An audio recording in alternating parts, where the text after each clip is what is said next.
When people say they don't have enemies, they don't mean that they are too weak or they did little to no impact throughout the entirety of their life in order to instigate or elicit a reaction from others that will be classified as, animosity. That's not the actual definition of the term you have no enemies. Now, for me, what I were to interpret as the term you have no enemies means that you are very much aware and understanding of the fact that you have done things to people whom they are in favor of or things to people that they are against. And that could bring about the idea of people being in your good graces being classified as a friend, or people being in your ill graces classified as an enemy. You see those two possibilities or simultaneous existence, and you decide to rise above it and understand that these people are only reacting to this based on the circumstances that I acted upon and based on the circumstances that they received said action. Now,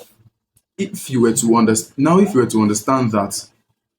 people will be angry at you for doing this thing, but you choose not to pay anger with anger, but rather pay anger with understanding. That brings about peace. And that particular kind of peace are what many people misunderstand or misrepresent as weakness, when in reality, we literally just chose to understand where